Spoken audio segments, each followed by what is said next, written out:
Billionaire secretly follows his black Maid home. What he sees in her neighborhood breaks him. The evening routine was always the same. Grace would finish her duties at 6, gather her modest belongings, and disappear into the elevator that carried her away from his rarefied world back to whatever reality awaited her below. Richard had never questioned where she went or how she lived, operating under the comfortable assumption that their professional relationship was sufficient. Tonight, however, something stirred within him, perhaps loneliness, perhaps curiosity, perhaps the dawning recognition that he knew nothing about the woman who had witnessed his grief, his isolation, his most vulnerable moments. As Grace bid him good night with her usual professional courtesy, Richard found himself following an impulse he couldn't quite explain.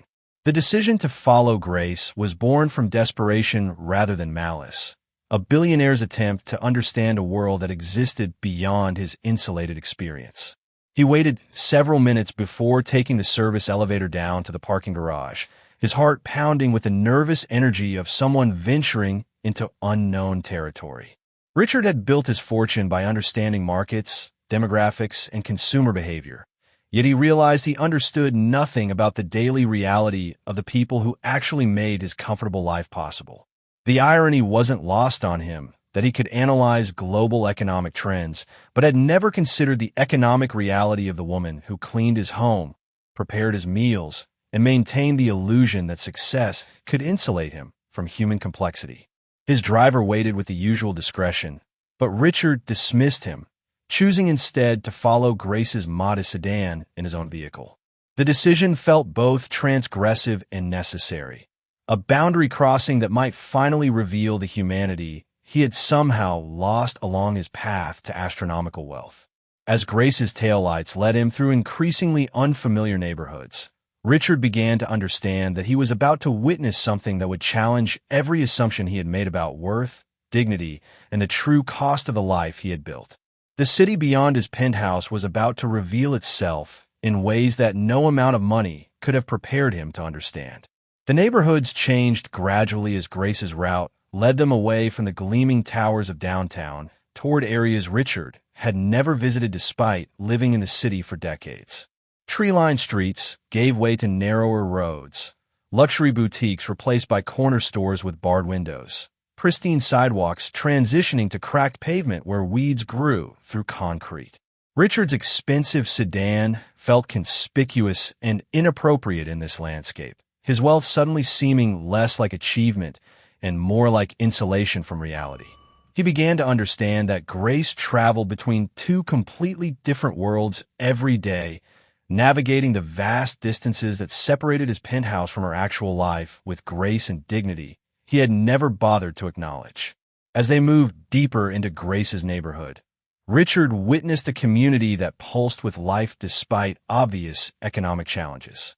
Children played in small parks where equipment showed signs of careful maintenance despite age. Elderly residents sat on stoops watching the evening unfold with protective vigilance. Young adults gathered in groups that spoke of friendship and mutual support rather than the competitive isolation of his own social circles. The buildings were modest, many showing signs of deferred maintenance. Yet Richard noticed gardens blooming in window boxes, murals brightening blank walls, and the kind of human connection he had lost somewhere along his path to extraordinary wealth. This wasn't the dangerous urban wasteland his prejudices had imagined, but a functioning community where people looked out for each other with the kind of care money couldn't purchase. Grace's car finally stopped in front of a small duplex where the front yard showed evidence of careful tending despite limited resources. Richard parked across the street, feeling increasingly uncomfortable about his intrusion, yet unable to look away from the scene unfolding before him. Grace emerged from her car with the same quiet dignity she displayed in his penthouse. But here her movements carried a different energy, relief, perhaps, or the authentic relaxation that came from being in a space where she didn't need to perform invisible service. She paused at her mailbox, checking its contents with the careful attention of someone for whom every piece of correspondence carried potential financial significance. The gesture reminded Richard that Grace's life included concerns and responsibilities completely separate from his own comfort and convenience. What happened next would remain etched in Richard's memory forever. The front door opened before Grace could reach it, revealing an elderly woman in a wheelchair, clearly Grace's mother, sharing the same intelligent eyes and dignified bearing despite obvious frailty. Behind her appeared two children, perhaps 8 and 10 years old, who ran to Grace with unrestrained joy, their faces lighting up with the pure happiness of reunion after separation. Richard watched as Grace knelt to embrace them, her professional composure melting into maternal tenderness that revealed depths of love and responsibility he had never imagined. The scene unfolding before him told a story of multi-generational care, of a woman who worked long hours in his sterile penthouse to support not just herself, but an entire family who depended on her strength, sacrifice, and unwavering commitment. Richard remained in his car, transfixed by the tableau of Grace's actual life unfolding before him.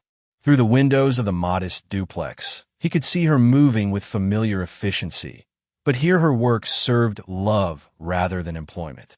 She helped her mother with what appeared to be evening medication, the careful attention of someone who understood medical needs and potential complications. The children hovered nearby, clearly accustomed to sharing their mother's attention with caregiving responsibilities that extended far beyond the professional duties she performed in his penthouse. Richard began to understand that Grace's quiet competence in his home was built on experience managing complex family needs with limited resources and infinite love. The financial mathematics of Grace's situation began revealing themselves to Richard with devastating clarity. The salary he paid her, which he had considered generous, was supporting not just Grace, but apparently 4 people living in a neighborhood where even modest housing costs consumed significant portions of working-class incomes. Her occasional requests for schedule flexibility, which he had granted with mild irritation, now made sense as the juggling act of someone balancing multiple caregiving responsibilities. The reality of her economic situation struck him like a physical blow.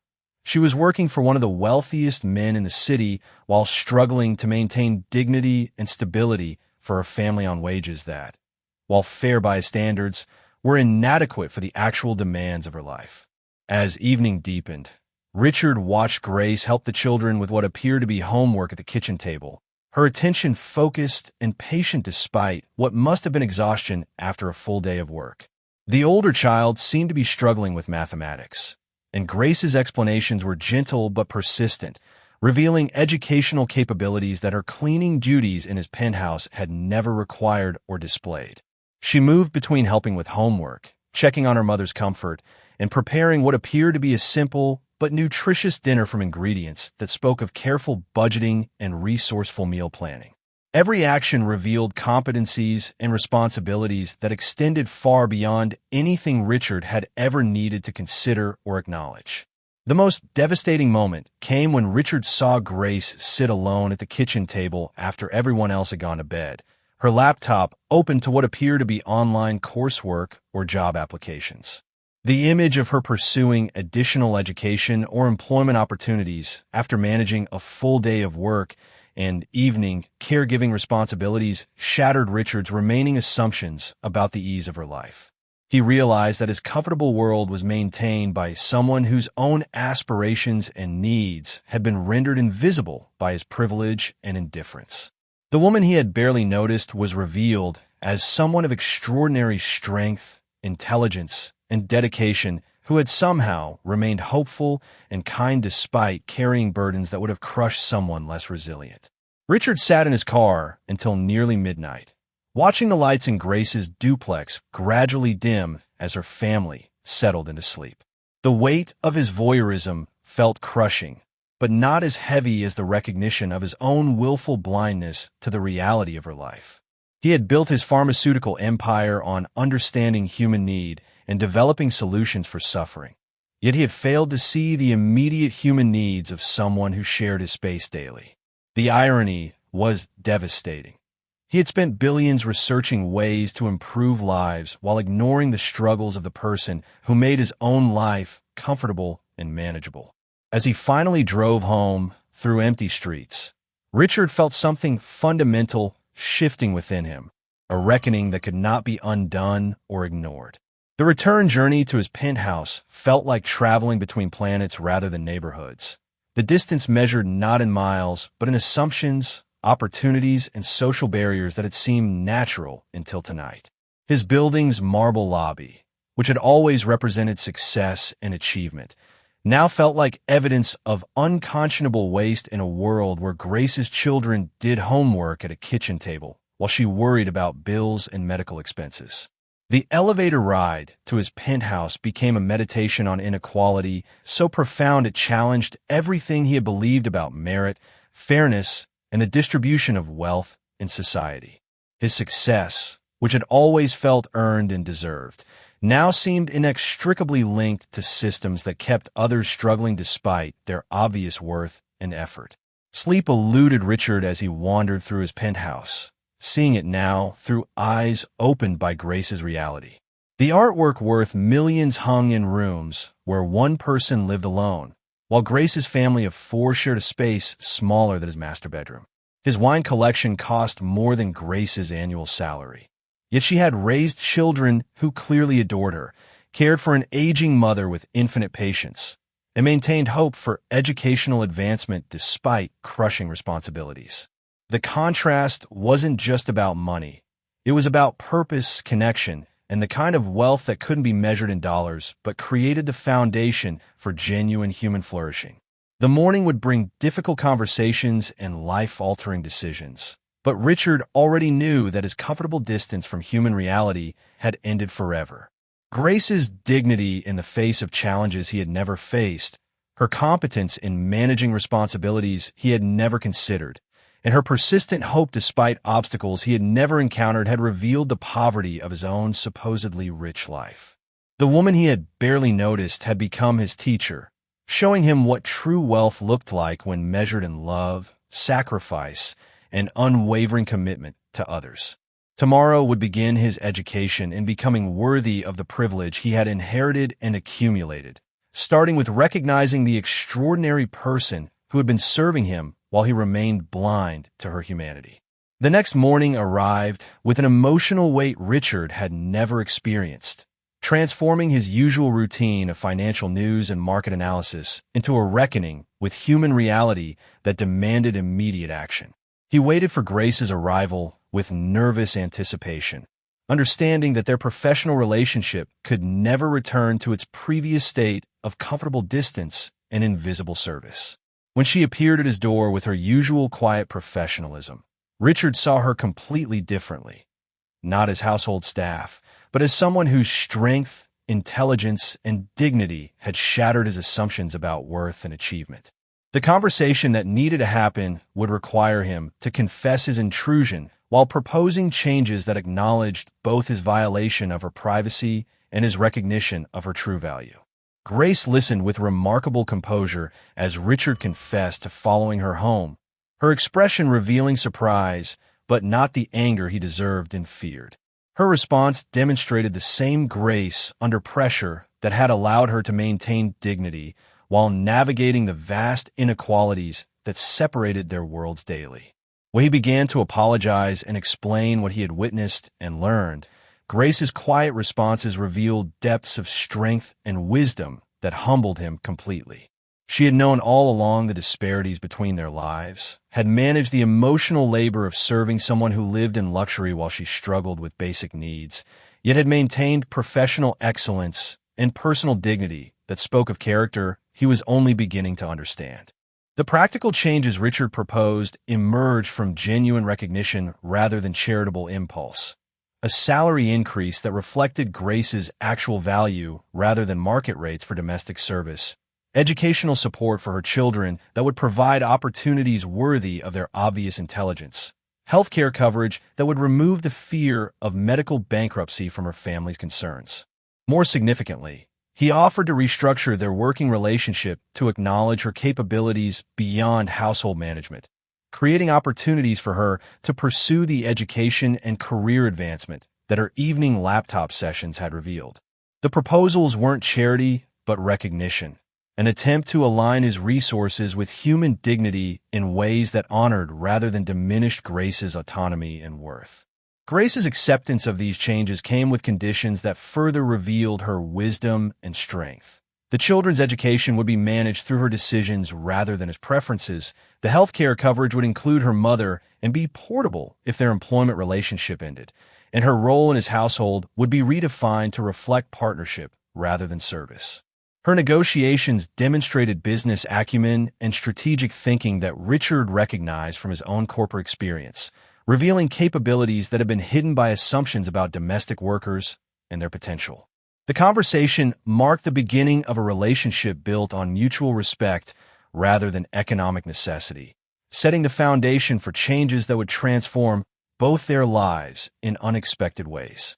Months later, Richard stood in the same duplex where his transformation had begun, but now as an invited guest rather than a hidden observer.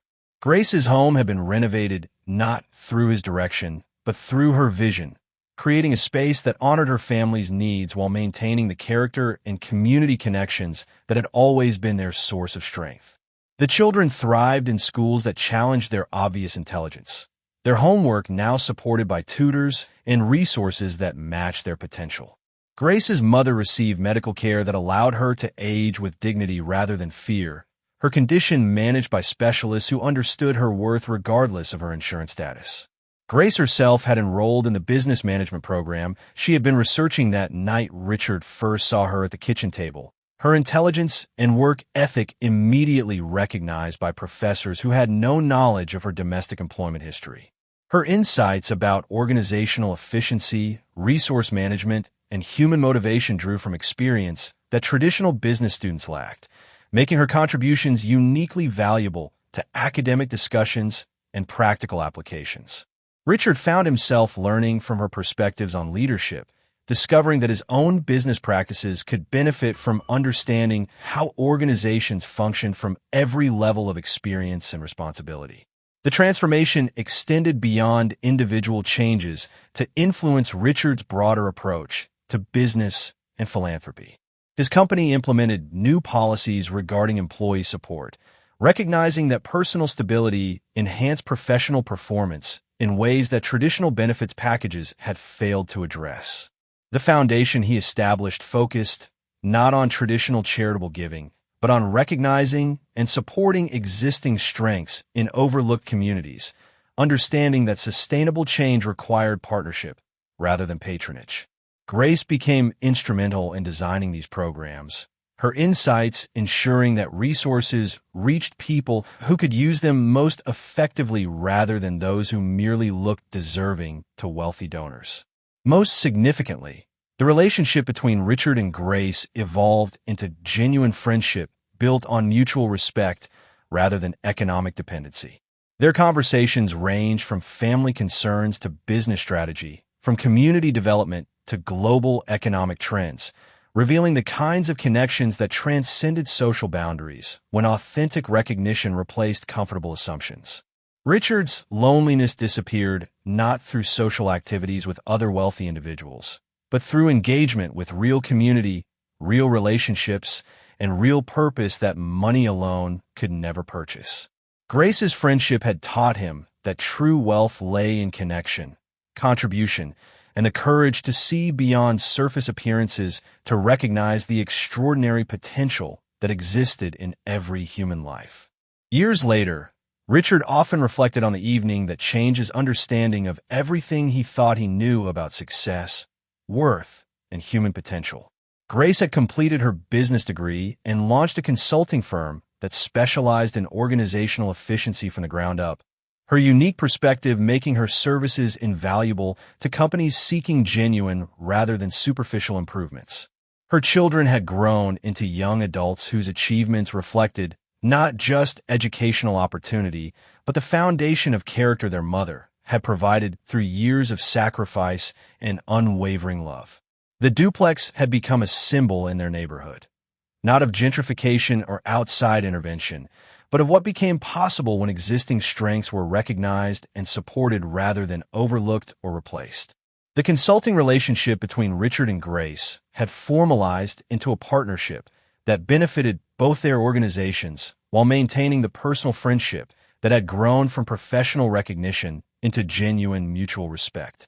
Her insights continued to influence his business decisions, while his resources provided the platform for her ideas to reach broader audiences and create systemic rather than individual change. Their collaboration demonstrated that meaningful partnership could transcend traditional boundaries when both parties approach relationships with authentic recognition of each other's contributions and worth. The foundation they had developed together had become a model for how wealth could create opportunity without creating dependency, supporting existing community strengths rather than imposing external solutions that reflected donor preferences more than recipient needs. Grace's role in program design ensured that resources reached people who could multiply their impact through existing networks of mutual support and shared responsibility. The approach recognized that sustainable change emerged from within communities rather than being imposed from outside, requiring partnership and respect rather than charity and gratitude. Most importantly, Richard had learned to see clearly not just Grace, but the countless individuals whose contributions made his lifestyle possible, whose struggles his privilege had rendered invisible, whose potential his assumptions had dismissed or ignored. The evening that began with comfortable distance and voyeuristic curiosity had become a lifelong education in human dignity, authentic relationship, and the responsibility that came with resources. Grace's teaching had transformed not just his understanding of her worth, but his recognition of worth itself, revealing that true value lay not in accumulation, but in connection, not in possession, but in contribution, not in isolation, but in the courage to see and honor the extraordinary humanity that existed everywhere, waiting only for recognition and support to flourish. Richard's journey from voyeur to partner revealed that genuine wealth lies not in accumulation, but in authentic human connection, not in comfort, but in the courage to see clearly. Grace's dignity in the face of struggle, her strength in managing impossible burdens, and her grace in accepting recognition transformed them both. Their story reminds us that the most profound transformations begin when we dare to see beyond our assumptions, to recognize the extraordinary humanity that surrounds us, waiting only for acknowledgement and support to flourish. What might we discover if we approached every person with the curiosity to understand their full story?